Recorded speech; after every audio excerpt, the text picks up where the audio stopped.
Good afternoon, Sophie. It's such a pleasure to have you here at the Business Growth Support stage. Please do introduce yourself and tell about your company. Thank you so much for having me on your podcast, Business Growth Support. I think it's a perfect match for the work I'm doing. So by background, I'm a commercial lawyer, a business lawyer, working with businesses, and I help them in their deals and I help them in their disputes. But what I'm actually focusing on now is the Master the Model program, which is basically to help professionals or sort of early day or struggling business owners master the model for their own business. And I'm doing that because I actually took a voluntary redundancy from PwC at the end of 2016. I found myself suddenly walking out of a good job without any other job to walk into, and I had to go out on my own with my little packet of redundancy money and then navigate into the big wide world as to who am I and how am I going to earn some cash. So Master the Model is really to help people who have or will be having a similar experience to what I have had, where I've had to build up effectively my own customers from scratch, really, because when you're in your big corporate job or with a big company looking after you or a big organisation like the NHS, when you come out of that, all you know is what you've had in your job. Whereas when you're suddenly out there, you think you can deliver the same sort of service as you were able to in that big organisation, for example. So it's a completely massive learning curve for anyone who's facing redundancy or who have the kind of entrepreneur itch to jump out of a job. And what I'm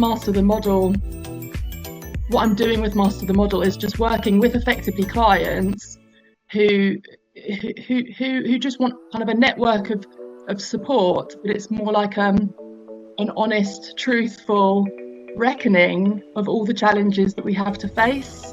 And it's not to put the gloss on it, it's actually to get down to the grit, the dirt, the pain, and the overcoming the obstacles, and being really, really honest when it comes to business and how that affects us personally as well. Wow. So you help so many entrepreneurs growing their business. Then we are now really curious to hear, what is your best advice on how to grow a company? Well, number one on how to grow a company is look after number one. Yeah, you can't grow a company if you're not well, if you are not looking after yourself when you're delivering work. You have to really be clear on your scope of what you're delivering and have boundaries and things like that. So number one is you've got to look after yourself, health-wise and in business. And then number two, you've obviously got to have customers, because without customers, you have not got a business. And I've seen so many people, and I am 100% guilty of getting lost in ideas, lost in a situation where we think we know the solution that everybody wants to buy. What the growing the business is really, what do they need now? What do they need today? What will they buy today? So it's all about on-demand customers, not fantasizing about an idea that's going to work in 6 months' time, 12 months' time. To have a business, I remember my husband turning around to me saying to me, Sophie, you haven't got a business. And what he meant by that is I was bootstrapping an idea and lead to an elephant in the room, that you're actually not looking after the family with money.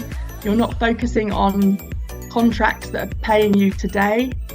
So we've got to remember what a business actually is. And a business is where customers are actually paying you money today.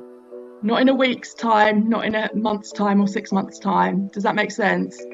Because when you're on your own, it's so easy to have lots of ideas that distract us. We lose focus. So the focus is always, where is that money coming in?